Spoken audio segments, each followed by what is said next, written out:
Hey warriors, there is a type of person who never seems rattled. You have seen them. Someone challenges them publicly. They don't flinch. Someone spreads lies about them. They stay quiet and composed. Someone tries to humiliate them in front of a crowd.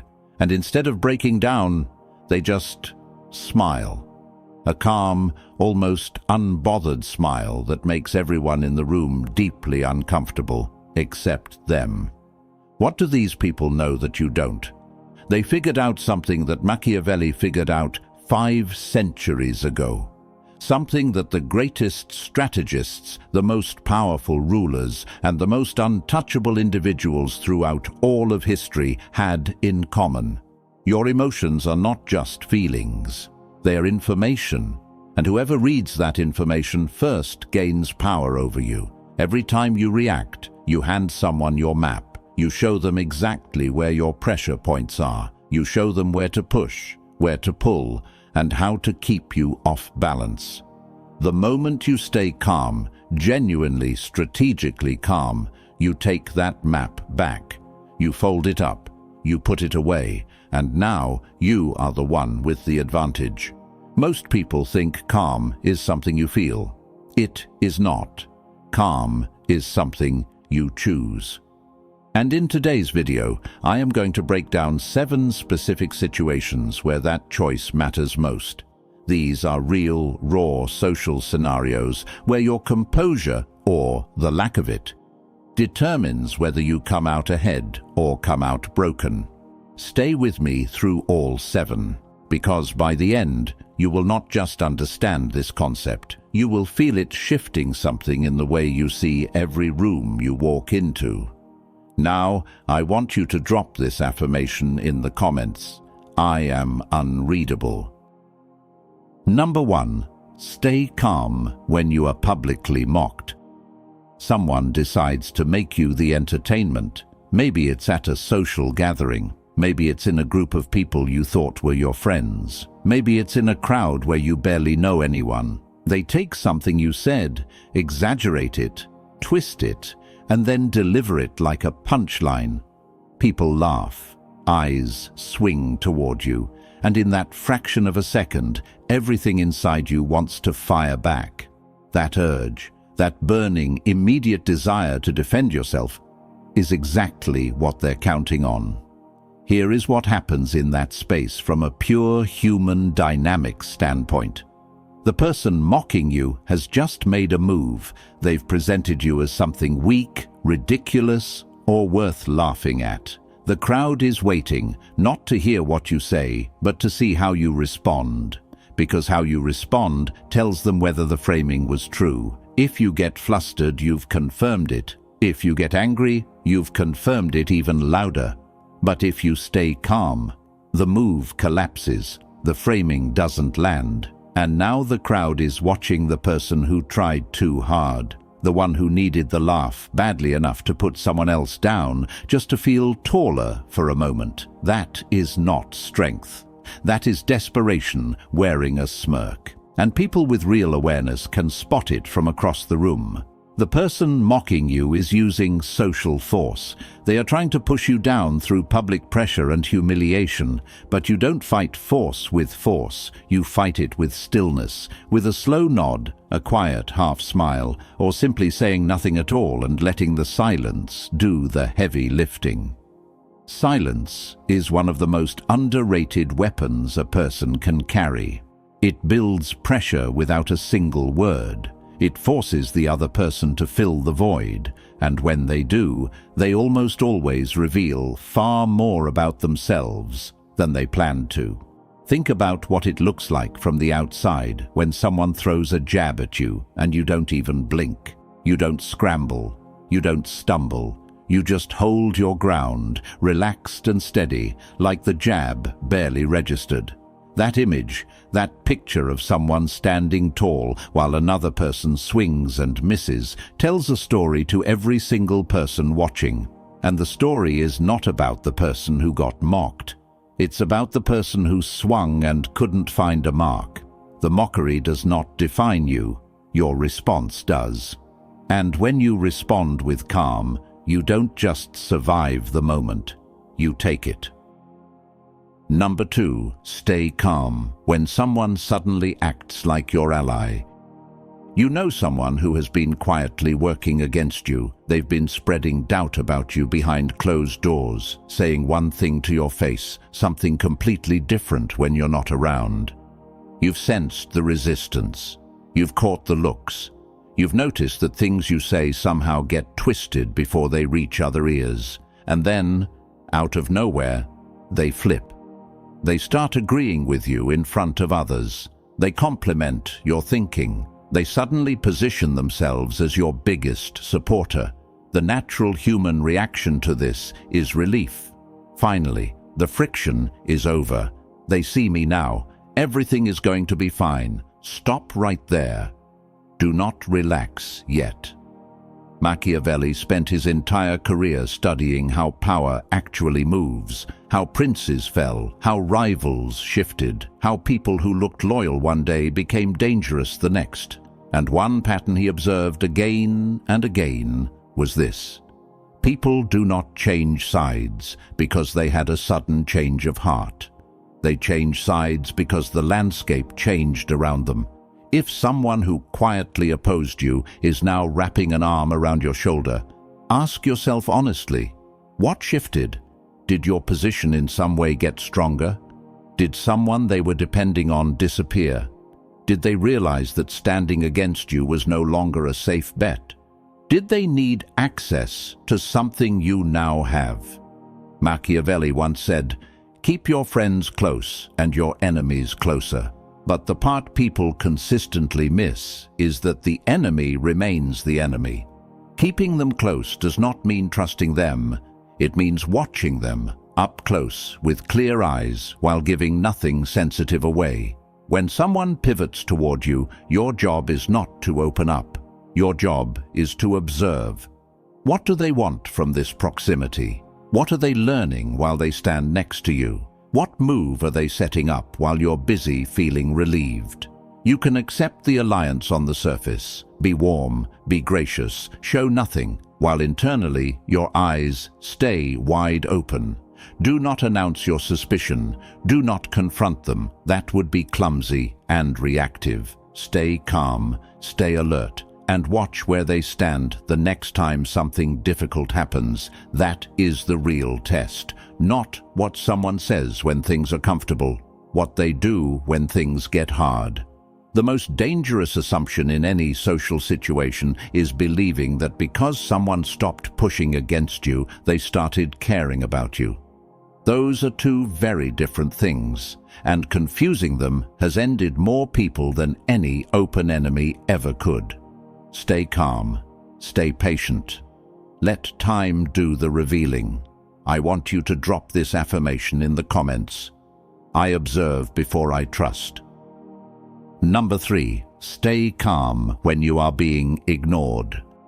Human beings are wired to seek acknowledgement. That need runs deep, deeper than most people are willing to admit. When someone withholds that acknowledgement on purpose, when they talk around you, look through you, cut you out of conversations you should be part of, or act like your presence in the room barely registers, something primal gets triggered.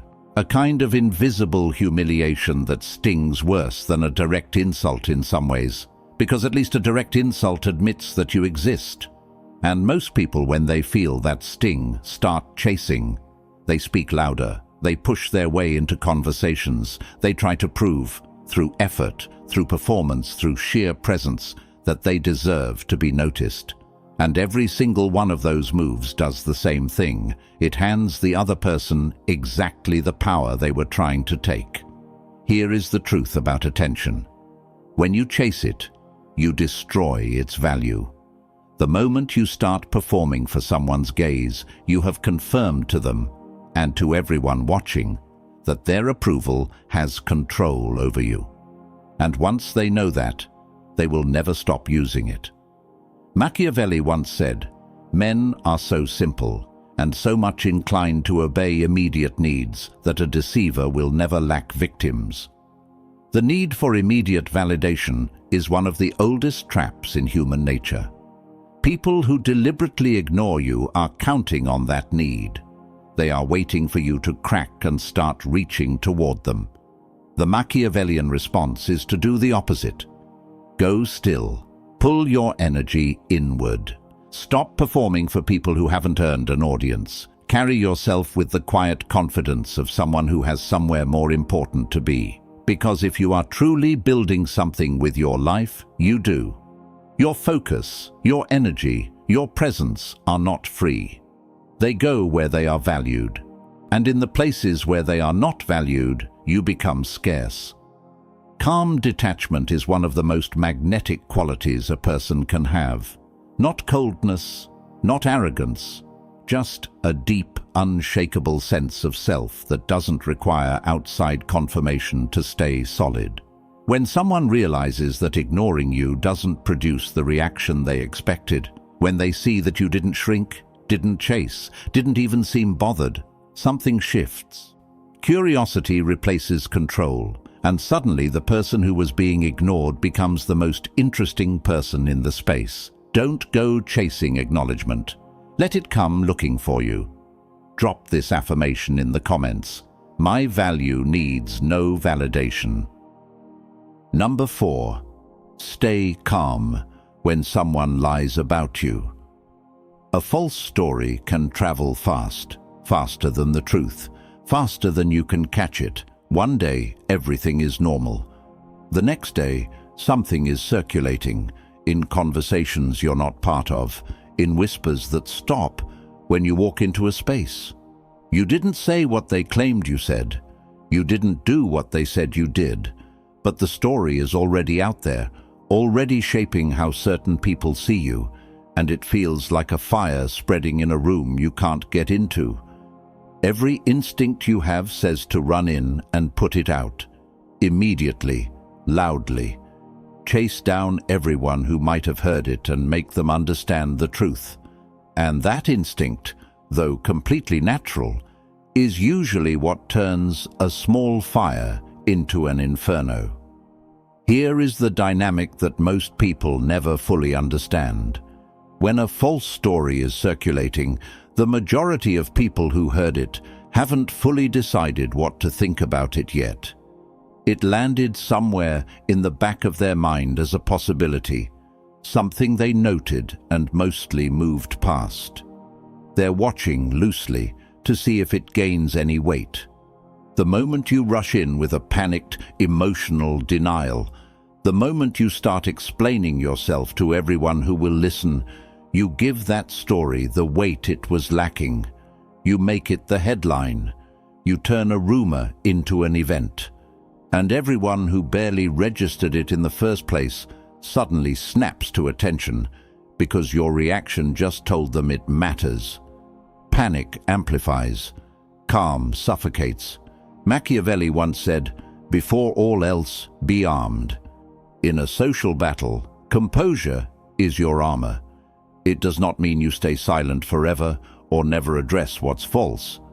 Sometimes a single, calm, precise correction delivered in the right moment, with no emotion, no drama, no desperation, is exactly what cuts a false narrative off at the root.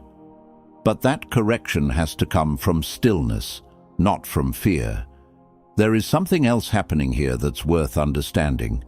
People don't just evaluate the story, they evaluate the person the story's about. How are they carrying themselves? Do they look like someone who has something to hide? Or do they look like someone who is settled in who they are? A person who stays grounded under a false accusation is automatically more believable than one who falls apart. The composure itself becomes evidence, not because calm people are always innocent, but because guilty people almost never look that calm. Your dignity is your defense. Guard it more than your reputation. Number 5. Stay calm. When someone tries to expose your weakness, there are certain people who treat every conversation like a search. They are probing constantly, watching your face while they talk, choosing their words carefully, steering the conversation toward subjects that might produce a reaction. They are not interested in connection. They are interested in information, specifically the kind of information that tells them where you break. They bring up things you failed at, past decisions that went sideways, situations where you came up short, personal subjects they know carry weight for you, and they do it with a particular kind of casualness, dropping it into the conversation like it's nothing, while their eyes stay sharp and attentive, watching for the flicker on your face. Because the flicker is the point. The moment you tense up, go quiet in the wrong way, get defensive, or let heat rise into your voice, they have what they came for. They now know exactly where the crack in the wall is, and that information does not disappear. It gets filed away, for later, for whenever they need leverage. This is not paranoia. This is just how certain people operate. And the only protection against it is to have nothing left to crack. When someone goes looking for your wound and finds nothing but a scar you've already made peace with, they leave empty-handed. The way you do that is by changing your relationship with your own past, not by hiding it, not by pretending the failures didn't happen, but by getting genuinely comfortable with the fact that you are a human being who has stumbled, struggled, and gotten back up. And that there is no shame in that story. There is actually strength in it. When you talk about your past struggles without flinching, when someone brings up a failure and you acknowledge it calmly without loading it with weight, you take away every tool they brought to the conversation. They came looking for a wound. They found a person who's already healed. That is not weakness. That is the most sophisticated form of armor there is. People can only weaponize what still hurts you, stop bleeding in front of them, and they run out of ammunition. Number 6. Stay calm. When people expect you to defend yourself, sometimes the atmosphere of a situation tells you everything before a single word gets spoken. You walk into a space, or a conversation, or a gathering, and you can feel it. Something happened, something circulated, something landed wrong, whether it deserved to or not. And now people are positioned around it, waiting. They want to see what you do next. They expect defensiveness. They're bracing for the scramble, the explanations, the justifications, the urgent need to set the record straight before the story gets any worse. And here is the trap that almost everyone falls into. If you immediately lunge into your defense, you have already accepted the frame. You've told the room that you believe you owe them an explanation right now, on their timeline, on their terms. You've handed a group of people, some of whom barely know you, the authority to judge you. And the longer you explain, the more it sounds like a person trying to talk their way out of something, rather than a person who simply has nothing to hide. What if instead you slowed down? What if you didn't rush?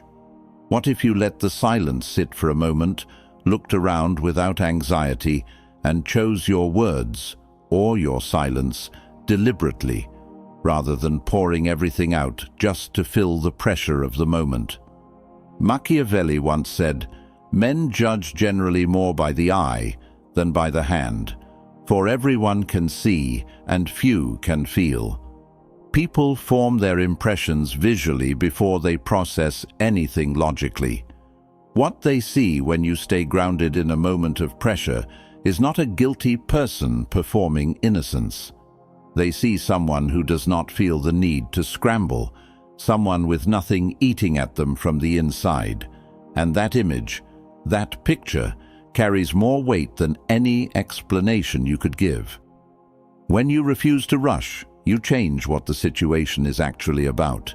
It stops being about the accusation or the rumor or whatever landed wrong. It becomes about you, the person who was supposed to fall apart and didn't. People don't forget that. It plants something in their mind that no defense strategy ever could. You do not owe anyone a performance. You don't owe the room your panic just because they showed up expecting it. The truth, spoken calmly and clearly in your own time, is far more powerful than a desperate flood of words delivered under pressure. Control the pace. Because the person who controls the pace controls the entire exchange. Now, I want you to drop this affirmation in the comments. I speak on my terms. Number 7. Stay calm. When someone tries to read your emotions, some people have turned observation into a skill. They watch you while you talk. They notice the slight change in your voice when a particular subject comes up. They catch the moment your jaw tightens, or your eyes shift, or your words start coming a little faster than usual. They track the micro-expressions that move across your face in the split second before you have a chance to pull them back. And everything they collect, they use. Not always with bad intentions. Sometimes people read emotions purely by instinct. They're wired to be sensitive to what others feel, and they can't help picking up on signals. But in any situation where something is at stake, a confrontation, a power struggle, a conversation where one person is trying to gain leverage over the other, emotional transparency is a serious liability. When someone can read that you are anxious, they know when to push harder. When they can see that something excites you, they know when to pull back and make you wait. When they detect fear in your eyes, they know exactly how much pressure to apply before the wall comes down. Your emotional state is live intelligence, and most people broadcast it without even realizing they're doing it. Machiavelli once said, "A wise man will make more opportunities than he finds." Applied here, that means this: the calm person is not just defending themselves from being read. They are actively creating opportunity through their unreadability. When people cannot figure out what you are feeling, they become cautious, they second guess, they wonder. And that wondering gives you room to move while they stand still trying to figure you out. Controlled calm is not the same thing as being cold or disconnected. You are not trying to become a stone wall. You are not trying to eliminate warmth or stop feeling things. That's not the goal, and it's not possible anyway. What you are building is something more precise: the ability to decide what you reveal and when you reveal it. To feel everything inside while showing only what serves you. The person who has mastered this becomes someone that others find genuinely difficult to handle. Not because they're aggressive or intimidating, but because they're unpredictable in a quiet way. You can't rattle what you can't read. You can't manipulate someone whose emotional map you don't have access to. You can't pressure a person who gives you no indication of where the pressure is landing. This is the edge that calm people carry into every hard conversation, every confrontation, every moment where someone else is trying to find a foothold. They bring nothing readable to the surface, and what's not readable cannot be used. Build that wall, not around your heart, but around your face. Let people wonder what you are thinking. Let them work for it. Let them walk away having learned nothing they didn't already know. That kind of quiet control is not something people are born with. It is built in the small moments, the daily situations, the ordinary pressures of life where you choose, again and again, to hold steady instead of spilling. Start now. Start today. Because every time you choose calm over reaction, you add one more brick to something that no one can take from you. Drop this affirmation in the comments. I choose what I show. Everything we covered today comes back to a single idea, one that Machiavelli understood before most of the world caught up to it. Power does not begin outside of you. It does not start with what people give you, what they say about you, or how they treat you in a given moment.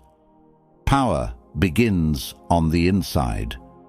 in the stillness that you carry when everything around you is loud. Look at what we walked through. 7 situations that most people handle by reacting, by flinching, by chasing, by explaining too much, by showing exactly where it hurts. When someone mocks them, they collapse. When a false ally appears, they relax their guard. When they get ignored, they start performing. When lies spread, they panic. When someone finds the soft spot, they bleed in plain sight. When the room expects a defense, they rush to deliver one. When someone tries to read them, they hand over the whole story without realizing it. And in every single one of those moments, the person who stays calm walks away with the advantage. Not because calm feels better, but because calm works. It is a strategy, it is a choice, and it is available to you right now in every situation you will walk into today. Machiavelli understood, more clearly than almost anyone who has ever written about power, that the person who keeps their composure when the world is pressing hard holds something that cannot be easily taken, because most people cannot do this. Not when it actually counts. Their emotions betray them at the exact moment they need their head most. They hand over their map without even knowing they're holding it. But you can be different, not because you stop feeling things, but because you stop letting every feeling determine every move. That is not suppression. That is not coldness. That is strategy.